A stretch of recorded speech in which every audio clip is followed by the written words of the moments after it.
নমস্কাৰ স্বাগতম জনাইছো দি ক্ৰছ কাৰেণ্টলৈ ষ্টুডিঅত মই প্ৰহেলিকা তাই এই মুহূৰ্তত লৈ আহিছো এক গুৰুত্বপূৰ্ণ খবৰ মিয়াখেদা আন্দোলনক লৈ খৰপ হৈ পৰিছে শিৱসাগৰৰ বিধায়ক অখিল গগৈ শিৱসাগৰত সামান্য কিবা এটা অঘটন হলে কাকো খুদাই নেৰো বুলি হকিয়নি প্ৰদান কৰিছে অখিল গগৈ আৰক্ষী অধীক্ষক আয়ুক্ত থকাৰ পাছতো শিৱসাগৰত কেনেদৰে উচ্চতনিমূলক কাম হৈ থাকিব পাৰিছে বুলি প্ৰশ্ন উত্থাপন কৰিছে অখিল গগৈ ইয়াৰ সমান্তৰালভাৱে শিৱসাগৰৰ ৰাইজক এই উচ্চতনিমূলক কথাত গুৰুত্ব নিদিবলৈ আহ্বান জনাইছে বিধায়কগৰাকীয়ে এই মুহূৰ্তত জনাইছো সবিশেষ মিয়াখেদা আন্দোলনক লৈ খৰপ শিৱসাগৰৰ বিধায়ক অখিল গগৈ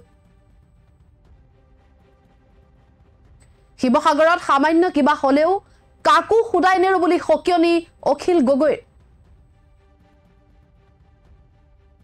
শিৱসাগৰৰ জিলায়ুক্ত আৰক্ষী অধীক্ষককো হকিয়নি বিধায়ক অখিল গগৈ ডিসি এসপি থকাৰ পাছতো কেনেকৈ শিৱসাগৰত উচ্চতনিমূলক কাম হৈ থাকিব পাৰিছে বুলি প্ৰশ্ন অখিল গগৈ প্ৰশাসনে সেই সংঘাত লগোৱাৰ ক্ষেত্ৰত ভূমিকা লৈ আছে বুলিও মন্তব্য কৰিছে বিধায়কগৰাকীয়ে ইয়াৰ সমান্তৰালভাৱে শিৱসাগৰৰ ৰাইজক উচ্চতনিমূলক কথাত গুৰুত্ব নিদিবলৈ আহ্বান বিধায়কগৰাকীৰ দুটা জনগোষ্ঠীৰ মাজত সংঘাত লগাবলৈ চৰকাৰ আৰু আৰএছএছে হাত উজান দিয়া বুলি মন্তব্য কৰিছে বিধায়কগৰাকীয়ে এই মুহূৰ্তৰ এটা গুৰুত্বপূৰ্ণ খবৰ জনাব খুজিছো মিয়াখেদা আন্দোলনক লৈ এবাৰ খৰপ হৈ পৰিছে বিধায়ক অখিল গগৈ আৰু শিৱসাগৰত সামান্য কিবা এটা হলেও কাকু খুদাই নেৰো বুলি হকিয়নি দিছে অখিল গগৈ ইয়াৰ সমান্তৰালভাৱে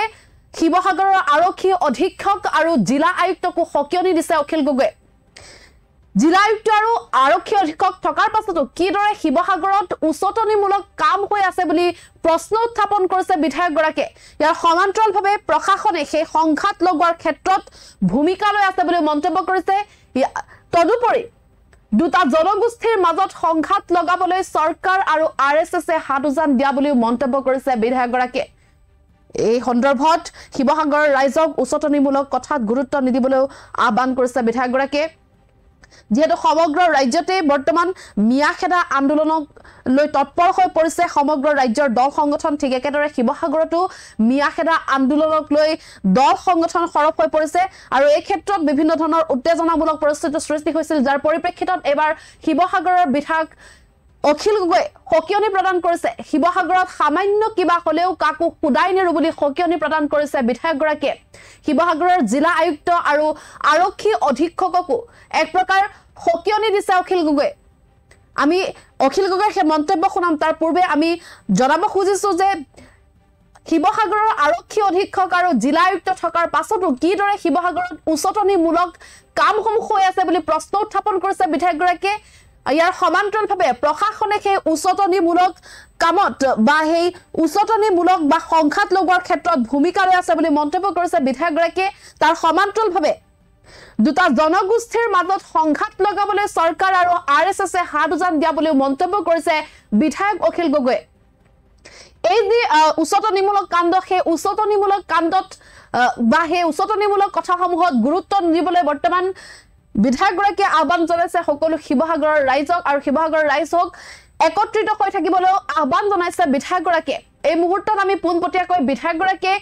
কি মন্তব্য কৰিছিল সেই মন্তব্য আপোনালোকক শুনাব বিচাৰিছো